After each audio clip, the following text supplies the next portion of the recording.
Bonjour.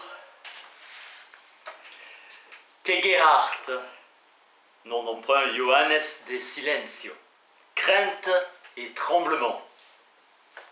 Descartes, ce penseur véritable, a fait ce qu'il a dit, et il a dit ce qu'il a fait. De nos jours, on ne s'arrête pas à la foi, on va plus loin. Jadis, la foi était une tâche assignée à la vie entière. Dieu mit Abraham à l'épreuve. Abraham se disait qu'il valait mieux que son fils Isaac le croie un monstre que de perdre la foi en Dieu. C'est par la foi qu'Abraham reçut la promesse que toutes les nations de la terre seraient bénies en sa prospérité. Abraham crut, il avait lutté contre le temps et gardé la foi. Dieu lui dit, prends ton fils, ton unique, celui que tu aimes, Isaac, et offre-le en holocauste. Abraham crut et ne douta point. Il crut l'absurde, lourde épreuve que de tenir le couteau. Il savait que nul sacrifice n'est trop lourd quand Dieu le demande, et il tira le couteau. Ce qu'on nommait dans l'histoire du patriarche, c'est l'angoisse. Si la foi ne peut sanctifier le fait de vouloir tuer son fils, Abraham tombe sous le même jugement que tout le monde. Au point de vue éthique, sa conduite s'exprime par le fait qu'il a voulu tuer son fils. D'un point de vue religieux, il a voulu le sacrifier. C'est en cette contradiction que réside l'angoisse. Homme pieux, craignant Dieu, digne d'être appelé l'élu de l'Éternel. Quand je me mets à réfléchir à Abraham, je suis anéanti. Mes yeux tombent sur le paradoxe inouï qui est la substance de sa vie. J'entre dans la pensée du héros, mais non dans celle d'Abraham. Il n'en résulte que la foi est la plus sublime et qu'il est indigne de la philosophie d'y subsister autre chose et de la tourner en dérision. La philosophie a pour tâche de se comprendre elle-même. Dieu est amour et continue de l'être pour moi. Abraham crut en vertu de l'absurde, car il ne saurait être question de calcul humain, et que l'absurde, c'est que Dieu lui demandait ce sacrifice. Tout calcul humain était abandonné. La dialectique de la foi est la plus subtile et la plus remarquable de toutes. Aimer Dieu avec la foi, c'est se réfléchir en Dieu. S'en tenir à la foi, il est révoltant que tout le monde veuille la dépasser. Tout mouvement de l'infini s'effectue par la passion, et nulle réflexion ne peut produire un mouvement. C'est là le saut perpétuel dans la vie. Celui qui sait infiniment résigner se suffit à lui-même. La résignation infinie est le dernier stade précédant la foi, si bien que quiconque n'a pas fait ce mouvement n'a pas la foi. C'est dans la résignation infinie que je prends conscience de ma valeur éternelle.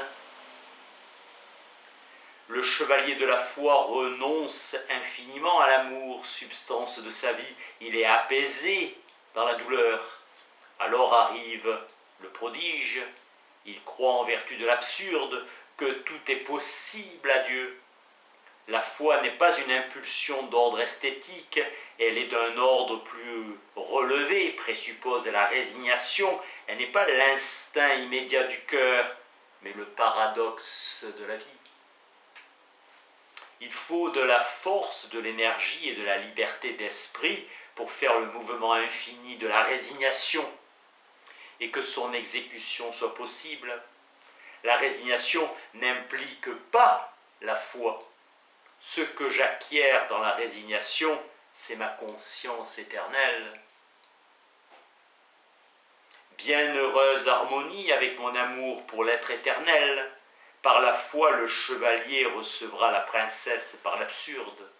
L'histoire d'Abraham comporte une dialectique du paradoxe inouï qu'est la foi, paradoxe capable de faire d'un crime un acte saint et agréable à Dieu.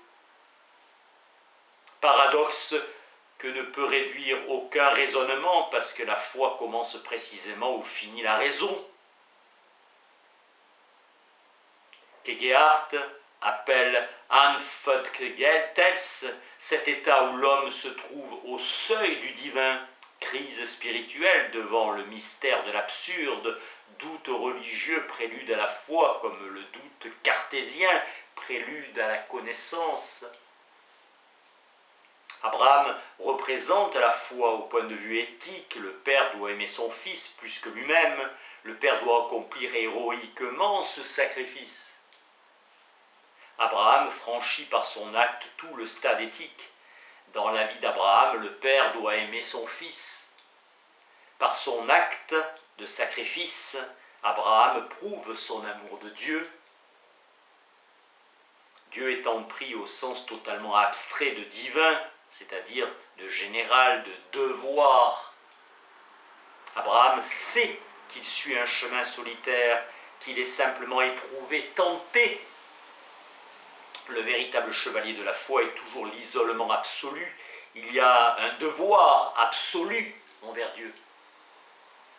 Dans Iphigénie, à Ulysse d'Euripide, Agamemnon doit sacrifier sa fille. L'esthétique exige de lui qu'il se taise. Pour mériter son nom, le héros doit passer par la terrible crise. Abraham mais inintelligible, et je ne peux que l'admirer, dit Kierkegaard. Abraham se tait, il ne peut parler. Il ne peut donner d'explication définitive, il s'agit d'une épreuve où l'éthique constitue la tentation. Isaac demande « Où est l'agneau pour le sacrifice ?» Première parole d'Abraham. Il répond « Mon fils, Dieu se pourvoira lui-même de l'agneau pour l'Holocauste. » Moment de tension suprême, la détresse réside dans le silence. Sa réponse à Isaac revêt la forme de l'ironie, dire quelque chose sans pourtant dire quoi que ce soit. Il ne profère pas un mensonge, mais il ne dit pas non plus quelque chose. Abraham doit agir lui-même dans les conditions où sa mission lui est confiée. Merci.